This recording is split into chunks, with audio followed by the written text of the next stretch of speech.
হঠাৎ করে আয়নের নানু কল দিয়ে বলছে, তোরা মা ছেলে তাড়াতাড়ি রেডি হয়ে আমাদের বাড়ির দিকে আয়। এই কথা শোনার পরে তো আমি খুব ভয় পেয়ে গেছি যে এত জরুরি তলব কেন হয়েছে, আমাদের মা ছেলেকে এক্ষুনি রেডি হয়ে তাড়াতাড়ি যেতে বলছে। আর এদিক দিয়ে তো আম্মুকে বারবার ফোনে বলছিলাম যে কি হয়েছে আম্মু আমাকে বলো, কিন্তু আম্মু কোনো কিছুই বলছে না, শুধু একটাই কথা বলছে, তোরা তাড়াতাড়ি আমাদের বাসার দিকে আয় রেডি হয়েছে তাড়াতাড়ি। তার জন্য আমার ছেলেকে জামা কাপড় পরে নিছে, আমি তাড়াতাড়ি করে বোরকা পরে নিছি যে ওইখানে গিয়ে দেখবো যে কি হয়েছে।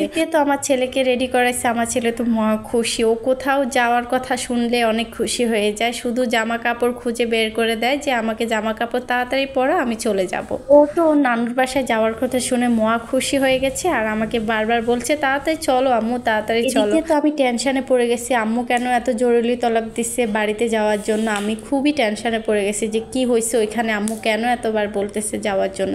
আমি তো বারবার জিজ্ঞাসা করছি কি হয়েছে আম্মু আমাকে বলো, কিন্তু উনি কিছুই বললো না, বললে তোরা আসলে দেখতে পাবি কি হয়েছে, তোরা তাড়াতাড়ি আয় আমাদের বাড়িতে। এদিকে তো আয়নের ফুফুকে যাওয়ার টাইমে টাটা দিচ্ছিল, ওর ফুফুকে ও খুব খুব ভালোবাসে, মানে প্রত্যেক সময় আমার বাবার বাসায় যাওয়ার সময় ওর ফুফুকে একবার হলেও টাটা দিবে। পাঁচতলা থেকে যখন নামবে তখন নিচ থেকে তো পাঁচতলার উপর দিকে তাকিয়ে থাকে, তো নিচে নামার পরে দেখতেছে আমার জালের ছেলে, ও দেখার পরে সাথে সাথে কিন্তু ওকে কোলে নিয়ে ফেলছে, ওকে আদর করতেছে, চুমা দিতেছে। মানে যখন আমি এই ভিডিওগুলো করতেছিলাম ও দেখে নাই আর কি, পরে লাস্টে দেখছিল, তো দেখছিল এখানে দেখেন আয়ানেও কিন্তু ওকে চুমা দিছিল। মানে আমার ছেলেটা না মানে সবাইকে অনেক ভালোবাসে, অনেক মানে ওর আমার জালের ছেলে মেয়েদেরকে সবাইকে অনেক ভালোবাসে, আবার ওরাও অনেক অনেক ভালোবাসে, মানে প্রচুর পাগল আয়ানের জন্য। তো যাই হোক আমার জালের ছেলেকে টাটা দিয়ে এখন দৌড়াচ্ছে, শুধু ওর বাবার কাছে যাবে, তো বাবার কাছে চলে আসছে। আসার পরে এখানে আমি জিজ্ঞাসা করতেছি আয়ান কার কাছে আসছো, এখানে খুব সুন্দর করে বলেছে আমি আমার বাবার কাছে আসছি। তো যাই হোক এখানে ওর বাবার কাছে আসছি, ওর বাবার কাছে কিছুক্ষণ বসে থাকার পরে তারপরে আমরা রওনা দিলাম।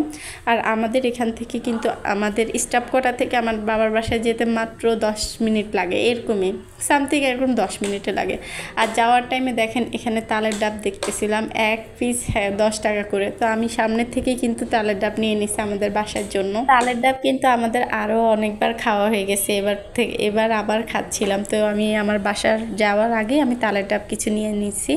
আর এই তো এখন গাড়িতে উঠে যাব, স্টেশনে চলেও আসছি। তাদের সাথে কথা বলতে বলতে কিন্তু অলরেডি স্টাফ কোয়ার্টার থেকে বরাবর চলে আসছি। এখানে দেখতে পাচ্ছেন আমি গাড়িতে উঠে পড়েছি।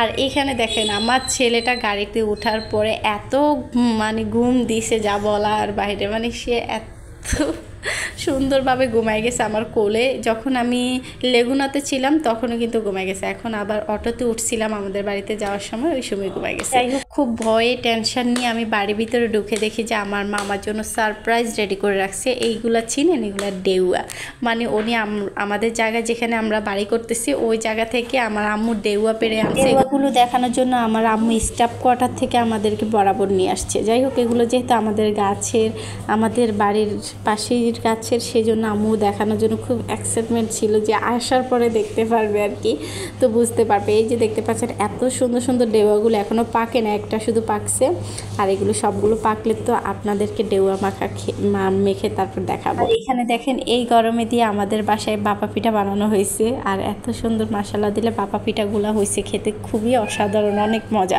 মানে সবাই বলে শীতকালে নাকি বাপা পিঠা খেতে মজা, হ্যাঁ ঠিক আছে শীতকালে খেতেও বাপা পিঠা খেতে অনেক মজা, কিন্তু গরমেও কিন্তু খেতে দারুণ লাগে, মজা লাগে।